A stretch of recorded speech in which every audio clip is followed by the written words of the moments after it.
눈을 들어 하늘을 우러러 이르시되 아버지여 때가 이르렀사오니 아들을 영화롭게 하사 아들로 아버지를 영화롭게 하옵소서.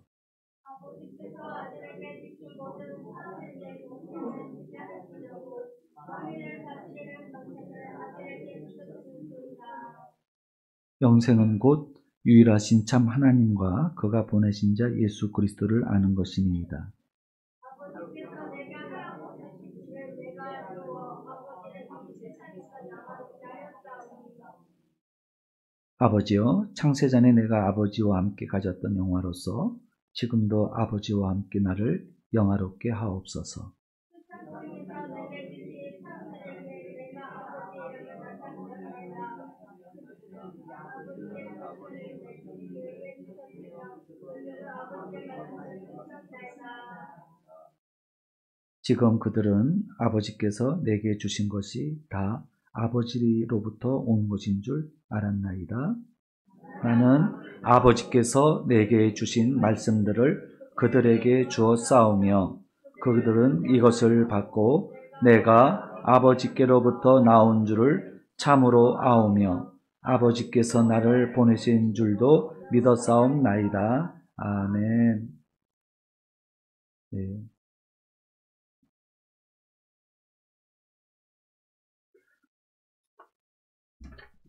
오늘은 사순절 두 번째 주일입니다. 지금 사순절을 지내면서 오늘 2024년도 사순절은 우리에게 큰 은혜의 날들이 될 줄로 믿습니다. 네, 지난 주일에는 이 사순절을 맞이하면서 그 사순절 예수 그리스도의 고난의 의미가 나에게 어떤 의미를 갖는가에 대해서 한번 살펴보았습니다. 그 첫 번째 의미는 뭐냐면 예수 그리스도의 그 고난은 나에게 소망을 주셨다는 사실입니다. 예수 그리스도의 고난이 없으면 우리는 소망을 가질 수가 없습니다. 물론 세상에서는 내 마음대로 내 뜻대로 살 수는 있겠죠. 하지만 그 시간들은 굉장히 짧은 시간들입니다.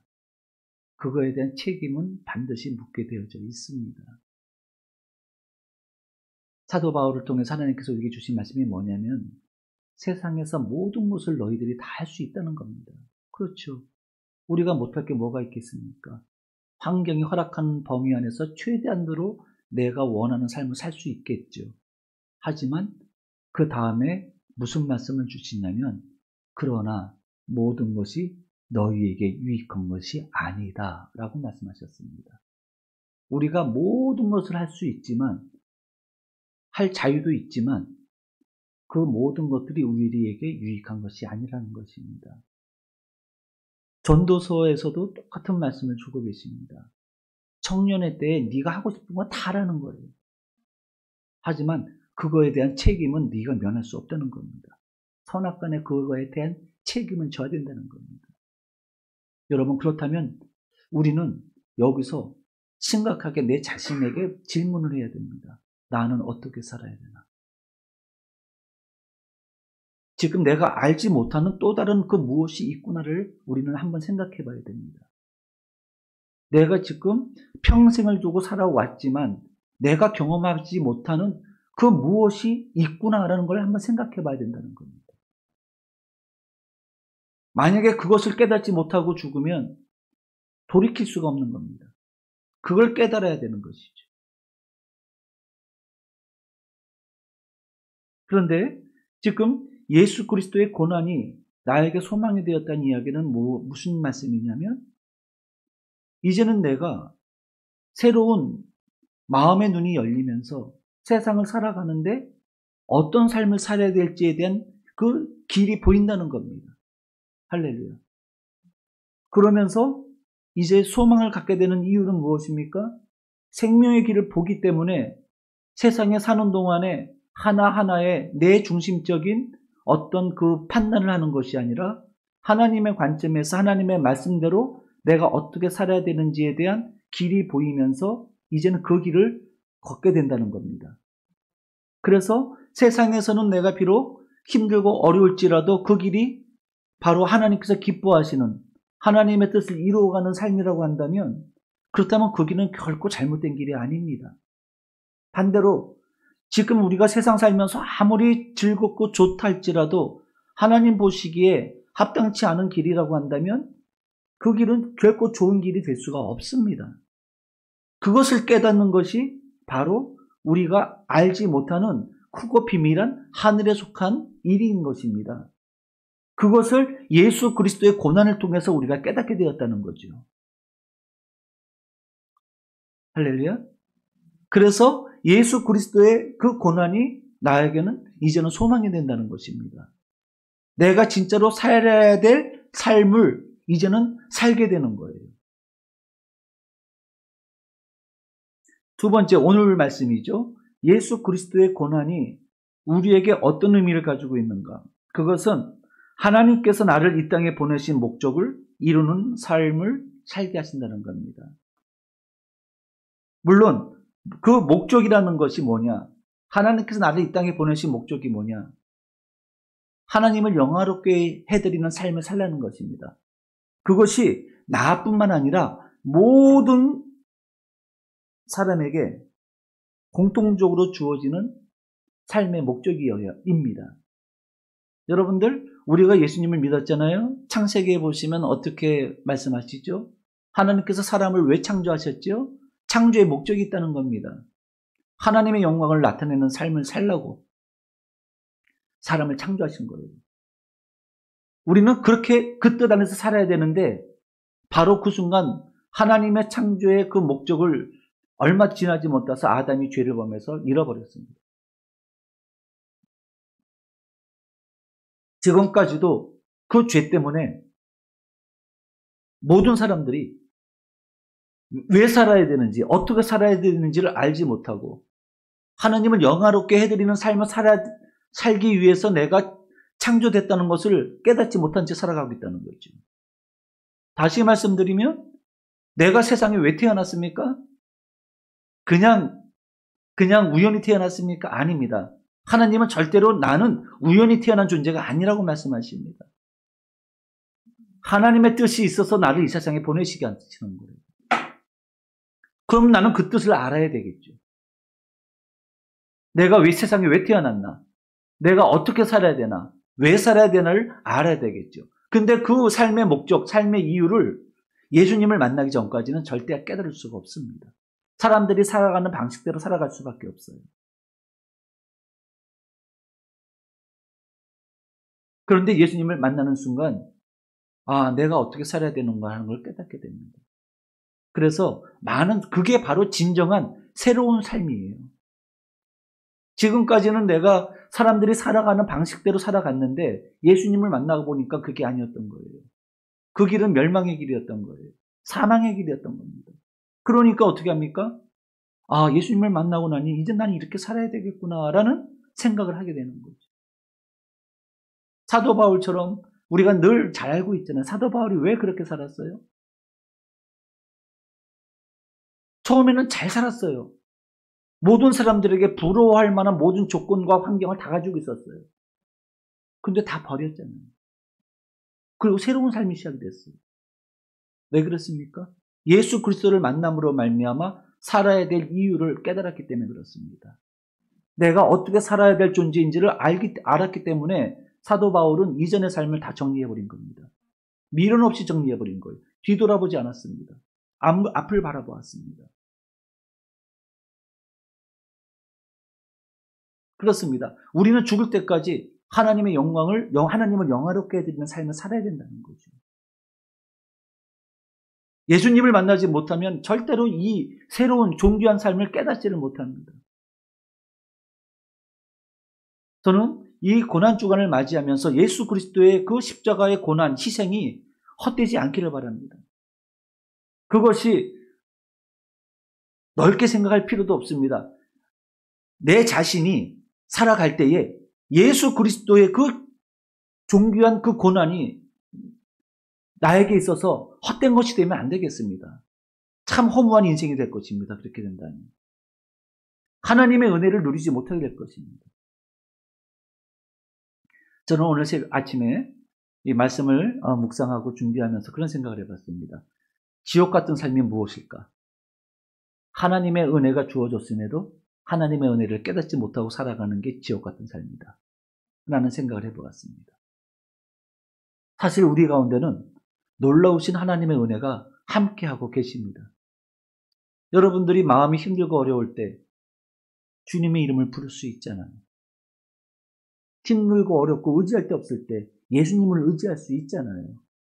하지만 실질적으로 그렇게 그런 마음으로 살아갈 때에 당장에는 내가 남들이 누리는 걸 누리지 못하는 것 같고 나는 몸이 연약해서 고통스러운 것 같지만 우리가 깨닫지 못하는 은혜가 있다는 얘기예요. 하나님이 나를 지켜주신다는 겁니다. 하나님이 나를 택하셨다는 겁니다. 내 이름을 알고 계시다는 겁니다. 나를 부르셨다는 얘기예요. 하나님의 자녀 삼으셨다는 거예요. 그 이야기는 뭡니까? 하나님의 은혜 가운데서 우리는 날마다 생명의 두려움, 생명을 잃을까 두려워하지 않고 살아갈 수 있는 은혜를 힘있고 살아가고 있는 존재들이라는 겁니다. 그 은혜를 우리가 깨달을 때 늘 감사할 수가 있어요. 여러분들, 지옥의 특징이 뭡니까? 다오다오입니다. 만족이 없는 거예요. 지옥은 만족이 없어요. 제가 한 번은 저녁에 밥을 많이 먹었는데도 배가 고프더라고요. 속이 헛헛해요. 그래갖고 계속 뭘 먹었어요. 저 죽는 줄 알았습니다. 배 아파가지고. 배 터져서 탈나가지고 죽는 줄 알았어요. 여러분, 그런 거예요. 배 터지는 줄 모르고 먹어도 헛헛한 거예요. 그게 지옥 아니겠는가라는 생각이 듭니다.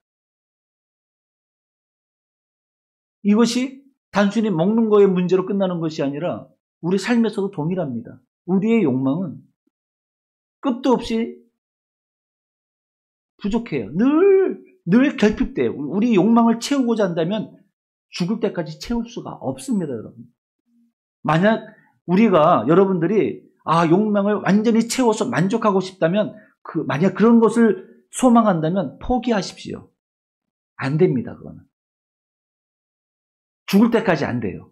절대로 내 욕망을 만족하는 삶을 절대로 살 수 없어요. 안 채워지는 겁니다, 그거는. 만약에 그렇다면 그런 삶을 산다면 우리는 이 세상을 살아도 지옥이죠. 그게 좋은 게 아니에요. 내 욕망을 채우는 것들이 계속 채운다고 그게 은혜가 아니고 그게 복이 아닙니다, 여러분. 만족함이 없는 거예요. 지옥입니다, 그거는. 천국은 뭡니까? 만족하게 되는 거예요. 자, 그렇습니다. 우리가 이러한 삶을 산다는 것은 곧 무엇을 의미하느냐? 나를 위한 삶을 살다 보면 만족이 없고 삶이 허무해져 버려요. 나를 위한 삶이라는 것은 곧 무엇을 의미하냐면 욕망의 삶이라는 것입니다. 여러분, 세상을 살면서 내 마음을 만족하게 할 것이 있습니까? 여러분, 사람이 나를 만족하게 합니까? 처음엔 좋아 보이죠? 죄송합니다. 살다 보면 부부 금실이 좋으신 분들도 있지만 그렇게 평생 옛날에 그 장수 마을에서 할아버지 할머니가 나오셔가지고 할머니한테 물었습니다. 남편을 뭐라고 얘기하죠? 그랬더니 이 할머니가 왼수 그랬대요. 아니 네 자루요. 그랬더니 평생 왼수 그랬대요. 예. 그럼 무슨 말이에요? 같이 사는 부부조차도 왼수처럼 산다는 거 아니겠습니까?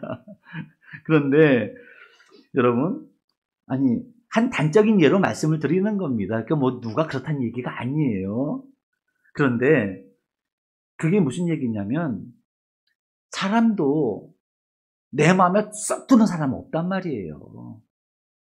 만나다 보면 상대방의 허물이 드러나는 거고 자꾸만 교제하다 보면 부족함이 나타나는 거예요. 그죠? 그렇잖아요. 예. 그렇죠? 네. 사람은 완전한 사람이 없습니다. 소위 퍼즐이라는 것은요, 모든 조건과 환경과 모든 것이 완벽하게 일치될 때 퍼즐이 맞춰지는 거거든요. 근데 세상에 살면서 여러분들 내 어떤 그 욕망을 기준으로, 나를 기준으로 그 퍼즐을 맞추려면 절대로 그 퍼즐 안 맞춰집니다. 꼭 기억하십시오. 내 중심적으로 퍼즐을 맞추려고 한다면 비극이 일어나요. 싸움이 일어나고 갈등이 일어나고 싸움이 일어나는 겁니다. 내 기준대로 살면 안 되는 겁니다. 그래서 그럼 어떻게 살아야 돼요? 하나님의 말씀대로 살아야죠. 하나님께서 나에게 원하시는 그 삶이 뭐라고 그랬어요? 하나님은 영화롭게 해드리는 삶.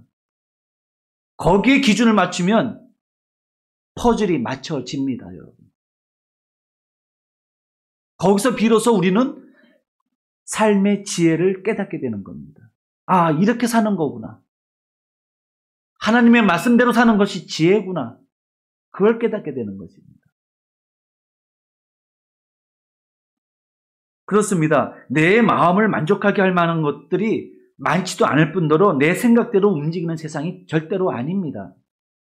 그런데 내 생각대로 움직이지 않는다고 해서 늘 그걸 내 생각에 맞게 맞춰 나가려고 한다면은 여기서부터 이제는 힘들어지는 거예요. 인생이 고달파지는 거예요. 하나님한테 맡기셔야 됩니다. 여러분, 내가 어떤 생각을 가지고 있는 것처럼 다른 사람들도 각각 자기의 생각들이 있단 말이에요. 근데 기본적으로 죄는 자기의 욕망을 채우도록 만드는 게 죄거든요. 심지어는 하나님 앞에서도 하나님의 말씀에 순종하기보다는 내 욕망을 채우기 위해서 하나님까지도 버리는 게 인간이라는 존재입니다. 다 그렇게 살아가고 있는데 어떻게 내 생각대로 모든 세상 만사가 다 이루어지겠습니까? 안 되는 거예요, 그건.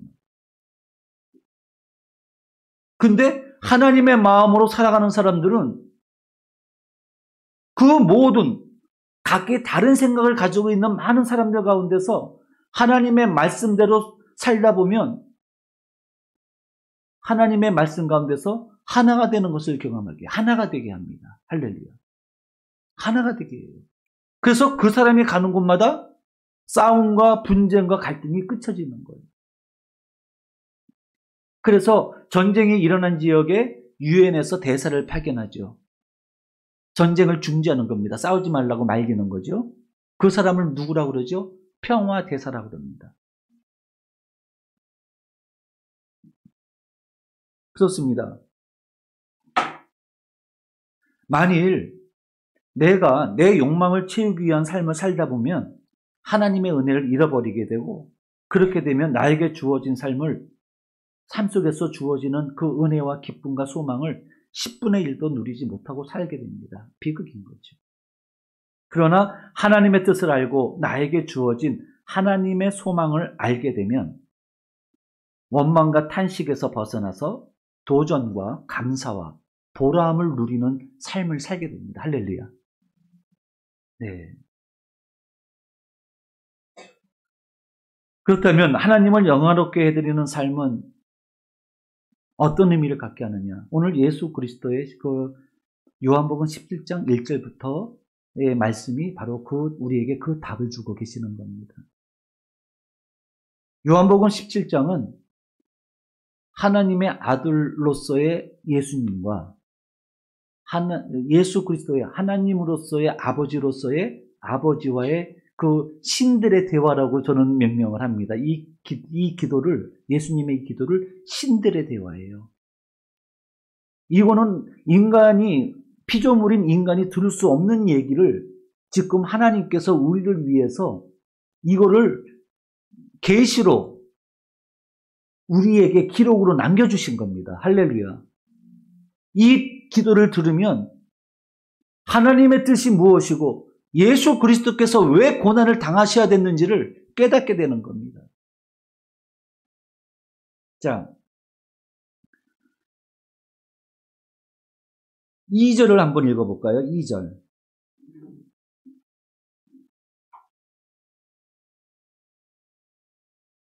우리 함께 읽겠습니다. 시작. 아버지께서 아들에게 주신 모든 사람에게 영생을 주게 하시려고 만민을 다스리는 권세를 아들에게 주셨음 이로소이다. 아멘.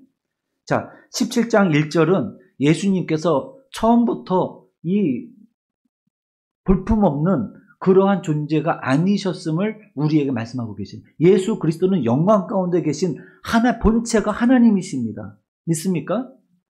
그런데 그런 분이 지금 이 피조 세계 속으로 들어오신 거예요. 그리고 2절에 보시면 2절에 지금 읽은 것처럼 만민을 다스리는 권세를 부여받으셨다는 겁니다. 그 얘기는 뭐죠? 지금은 어떤 상태에 있어요? 지금은 사람에게 멸시받고 조롱받고 지금 이 십자가의 고난을 짊어져야 될 바로 눈앞에서 이제 그때가 다가온 거죠. 지금은 볼품없고 고난 속에 빠져있는 분이 예수님이에요. 그런데 예수님은 뭐라고 말씀하십니까? 만민을 다스릴 권세를 부여받으셨다. 지금 고난 속에서 만민을 다스릴 수 있는 권세가 있으십니까? 이미 그것이 있었는데 그것을 다스릴 수 있는 권세를 받으셨음에도 불구하고 지금은 고난을 받으셔야 되는 상황이에요. 그 얘기는 무엇이냐? 하나님을 영화롭게 한다는 것은 장차 누릴 소망의 삶을 살게 한다는 겁니다. 예수님은요, 지금 고난을 당하시지만 이 고난을 통해서 하나님을 영화롭게 해드리고자 했잖아요. 그렇기 때문에 지금 예수님에게는 뭐가 주어졌어요? 만민을 다스릴 권세가 주어졌어요. 이 고난이 지나고 나면 이제는 만민을 다스리는 권세로 모든 만물을 다스리게 됩니다. 실제로 어떻게 됐죠? 부활하셨죠. 영광으로 부활하셨습니다. 할렐루야. 그리고 지금도 만민을 다스리고 계십니다. 만민을 다스리고 계시는 거예요, 지금. 이게 무엇입니까? 잠깐의 고난 때문에 영원한 영광을 잠깐의 고난을 통해서 영원한 영광을 얻게 됐다는 겁니다. 우리들도 마찬가지예요. 하나님을 영화롭게 해드리다 보면 힘들 수 있어요. 믿음의 길을 산다는 것이, 믿음의 삶을 산다는 것이 어려울 수 있어요. 그건 잠깐입니다. 믿음의 고난 잠깐입니다. 그것을 이기고 나면 영원한 영광이 주어지는 거예요. 항상 우리가 깨닫게 되는 게, 우리 올림픽에 나가는 선수들 보십시오. 그 훈련의 기간, 목에 피가 나도록 훈련을 하잖아요. 그 잠깐의 훈련의 기간이 지나면 힘들면 힘들수록 영광은 큰 법입니다. 힘들면 힘들수록 힘들게 훈련해서 몸을 만들면 대회에 나가서 우승할 수가 있는 거예요. 멸류관을 얻는 겁니다. 할렐루야. 똑같습니다. 우리 그리스도의 삶도 똑같아요. 믿음의 삶이 지금은 힘든 것 같지만 잠깐입니다, 여러분. 그것을 믿음으로 이기고 나면, 잘 극복하면 우리는 영원한 영광을 취하게 되는 겁니다.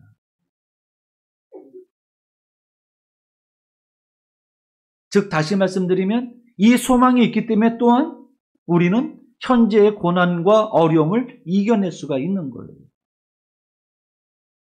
내 마음속에 하나님께서 어떤 소망을 주셨어요. 그럼 여러분들 그 소망을 생각하면 마음이 막 두근두근하고 막 펄떡펄떡 뛰고 막 흥분될 수가 있어요.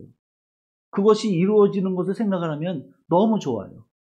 근데 하나님께서 그것을 나에게 소망으로 주셨다고 쳐요.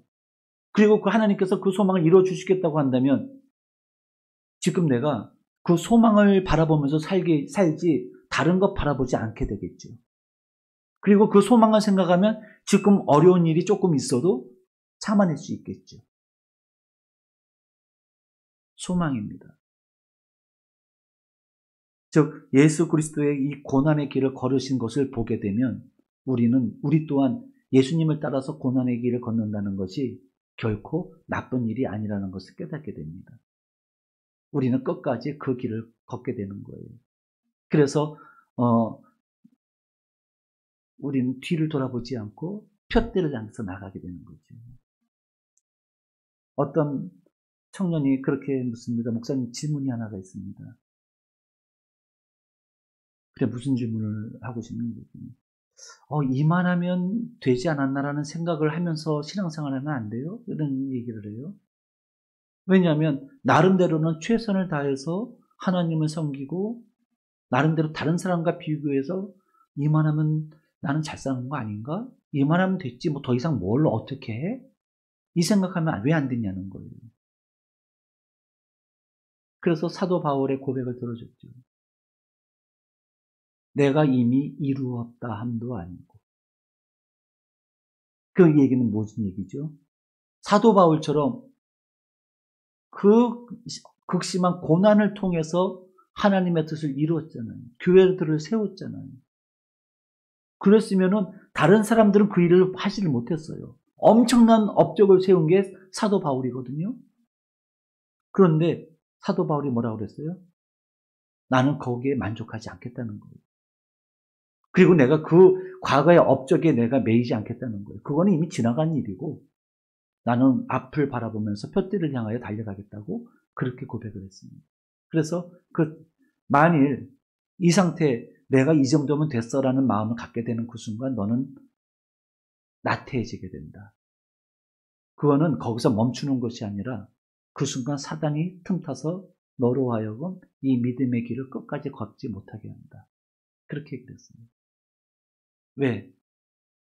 죄라는 것은 하나님의 말씀을 어기는 것만 죄가 아니라 하나님의 말씀을 부족한 것도 죄라고 분명히 성경은 말씀하죠. 부족한 것도 죄라는 거예요. 다시 말씀드리면 섞이는 것도 죄라는 것이기 때문에. 그렇기 때문에 우리는 온전히 매 순간순간마다 내가 무엇을 했다가 아니라 매 순간순간마다 하나님 앞에서 최선의 삶을 다하는 삶을 살아야 된다는 거예요. 그리고 또 그렇게 살면 또 지나가는 겁니다. 그러면 나에게 주어진 모든 삶을 또다시 최선을 해서 사는 겁니다. 그렇게 살아야 된다는 거예요. 그렇습니다. 우리는 소망을 가진 자들입니다. 믿습니까? 여기에는 나이가 없습니다. 남녀노소 할 것 없이 모든 사람들은 전부 다 예수 그리스도 안에서 소망을 품은 자들입니다. 믿습니까? 두 번째입니다. 예수 그리스도의 이 고난에 우리에게 주는 의미는 우리로 하여금 삶의 선택의 폭을 넓혀줍니다. 아까도 말씀드린 것처럼 사람은 내가 하고 싶은 것만 하면서 살 수는 없습니다. 또 그렇게 살 수도 없어요. 그런데 사람들은 끊임없이 내가 하고 싶은 것만 하면서 살려고 합니다. 그렇게 되면 어떻게 되죠? 점점 소외됩니다. 여러분 기억하십시오. 내가 하고 싶은 것만 하려고 타협 없이 자꾸만 내 것만 얘기하면요, 사람들 가운데서 점점 관계가 단절됩니다. 그리고 점점 소외가 되고, 그렇게 되면 어떤 일이 벌어지냐면 나에게 주어지는 기회가 점점 없어져요. 그런데 하나님을 영화롭게 하기 위한 삶을 선택하면 내 중심이 아니라 하나님 중심의 삶을 살게 되면 여러분 할 일이 많아집니다. 선택의 폭이 넓어지는 거예요. 저는 그렇게 생각을 해요. 왜 옛날에 이런 말이 있습니다. 아프지 않은 사람은 아픈 사람의 심정을 이해하지 못한다고 얘기합니다. 그래서 내가 아프면 연약한 사람들이 이해가 되는 거예요. 내가 아프지 않았으면 절대로 아픈 사람의 심정을 알지 못했을 거예요. 그러면 내 생각의 폭이 넓어지는 겁니다. 그만큼. 이해되시겠습니까?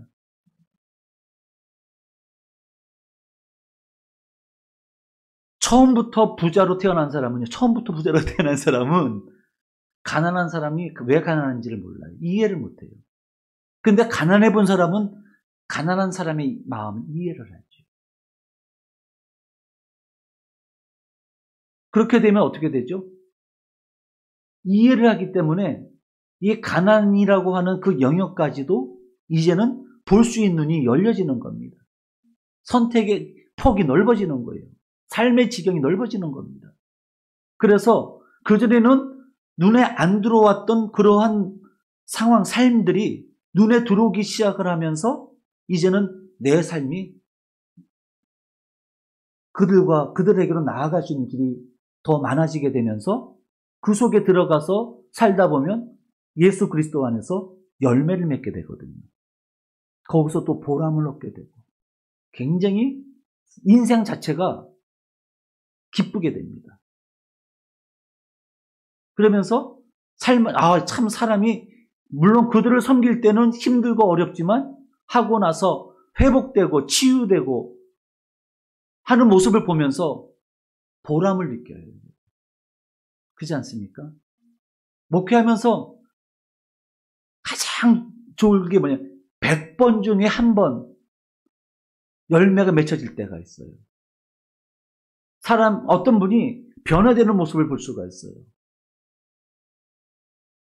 그 전에 어떤 무당 집사님이 계셨어요. 그분의 삶은 완전히 엉망진창이에요. 목 매달아 죽으려고 목에 매달려서 대롱대롱 있는 거를 구해가지고 막 이렇게 하기도 하고, 날마다 이분은 무당이다 보니까 날마다 귀신이 보인다는 거예요. 그래서 서로 간섭하지 않기로 타협을 하고 서로 건들지 않고, 그러면 귀신과 동행하는 삶을 살고 있어요, 이분은. 근데 어느 순간인가 그게 너무 힘들더라고요. 근데 예수님을 만나고 나서 그 보이던 귀신들이 다 안 보이더래요. 다 떠나가더래요. 할렐루야. 하루도 12번씩 육박전이 벌어지는 그 가정이 얼마나 평안한 가정이 되는지 몰라요. 부부가 손을 잡고 교회를 가고 가정이 완전히 회복되고 다 회복이 되는 거예요. 그럴 때 보람을 느껴요. 그 한 번에 그런 변화된 모습들, 변화된 삶을 보게 되면 보람을 느끼게 됩니다. 그래서 힘들어도 또다시 그런 열매를 맺기 위해서 오늘도 목회의 길을 걸어가고 있는 건지도 모르겠습니다. 그렇습니다. 삶의 선택이 할 게 많아요. 그러니까 누가 그러더라고요, 저보고. 누가 이렇게 반겨 맞아주지는 않는 것 같은데 혼자 바쁘대 맨날 저보고요. 혼자 바빠서 여기저기 막 다닌대요, 저보고. 근데 제가 보기에는 갈 데가 참 많아요. 갈 데가 굉장히 많아요. 근데 갈 데가 어떤 데냐? 우선 가장 급한 데부터 먼저 가게 돼요. 힘든 데부터 먼저 가게 돼요. 그분들은 저를 뭐 오라고 하지 않아요. 근데 저는 가봐야 될 것 같아. 그래서 가서 기도해주고 같이 대화하면서 위로하고 하다 보면은 위로를 받아요. 그리고 돌아오는 거예요. 갈 데는 많은 거예요. 할렐루야? 그렇습니다. 할 일이 참 많은 거예요. 여러분, 그 마태복음 5장에 이런 말씀이 있어요. 온유한 자가 복이 있나니 땅을 기업으로 받을 것이요. 온유한 자가 누굽니까? 하나님의 말씀에 순종하는 자. 하나님의 말씀에 순종하는 자가 누굽니까? 하나님을 영화롭게 해주는 자. 그 사람들이 땅을 기업으로 받는데 실제로 그렇습니다. 처음에는 멸시받고 하지만 묵묵히 주의 길을 걷다 보면 하나님께서 높이십니다. 스스로 높아질 필요가 없어요. 조급해할 필요가 없습니다. 하나님께서 높여주십니다. 바로 예수 그리스도의 고난의 길이 바로 그런 길인 거예요. 예수님은요, 세상에 오셔서 몸뚱아리가 하나밖에 안 되기 때문에 너무나 많은 일들이 있었던 거예요. 하지만 예수님께서 이제 제자들에게 하신 말씀이 있어요. 내가 이 땅에 머물렀으면 너에게 손해라는 거예요. 내가 하늘로 가야 너희들에게 유익하다는 겁니다. 왜냐하면 예수님은 인간의 몸을 입고 있었기 때문에 한계성이 있는 거거든요. 몸을 입고 있는 한. 그런데 하늘로 올라가시는 그 순간 성령께서 우리 가운데 오시면 어떤 상황 속에서도 시간과 공간을 초월하시는 분이 있거든요.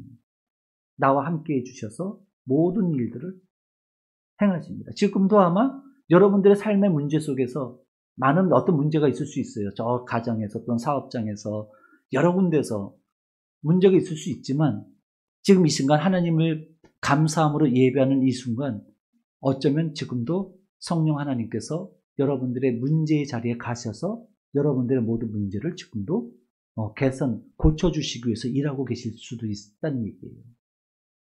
그렇게 역사하십니다. 근데 그러니까 예배 끝나고 집에 가보니 문제가 해결되어져 있고 왜 이런 일이 벌어지냐면 성령께서 그 일들을 행하시는 겁니다. 할렐루야.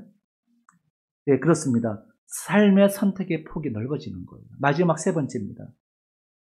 하나님 아버지와 함께 우리가 영화롭게 된다는 사실이에요. 그러니까 고난의 길을 걷는다는 것이 결국은 하나님 아버지와 함께 영화롭게 된다는 것을 의미하고 있어요. 빌립보서 2장에 보시면은 이렇게 말씀하십니다. 6절부터 11절까지 그는 근본 하나님의 본체시나 하나님과 동등됨을 취할 것으로 여기지 아니하시고 오히려 자기를 비워 종의 형체를 가지사 사람들과 같이 되셨고 사람의 모양으로 나타나사 자기를 낮추시고 죽기까지 복종하셨으니 곧 십자가에 죽으심이라. 이러므로 하나님이 그를 지극히 높여 모든 이름에 뛰어난 이름을 주사 하늘에 있는 자들과 땅에 있는 자들과 땅 아래에 있는 자들로 모든 무릎을 예수의 이름에 꿇게 하시고 모든 입으로 예수 그리스도를 주라 시인하여 하나님 아버지께 영광을 돌리게 하셨느니라. 아멘. 그렇습니다. 하나님의 영광에 참여해야 돼요. 지금은 힘들고 어려워도 하나님의 뜻을 따라 고난의 길을 걷다 보면 마침 그 길의 뒤에는 영광이 기다리고 있습니다. 말씀을 마치겠습니다. 여러분, 예수 그리스도의 고난은요, 하나님의 뜻이었어요. 우리는 그렇죠. 고난의 삶을 산다고 한다면 그게 무슨 축복인가, 저주받은 인생이 아닌가라고 생각할지 모르겠지만 절대로 하나님의 뜻 안에서의 고난은 저주가 아닙니다. 예수님은 나의 저주를, 내가 받아야 될 저주를 예수님 것이 아닌 것임에도 불구하고 대신 그걸 가지고 내 안에서 가져다가 그 저주를 짊어지고 십자가까지 돌아가셨어요. 우리는 그런 삶을 하나님께서 원하시는 게 아니에요. 남의 저주를 대신 짊어지라고 하지 않으십니다.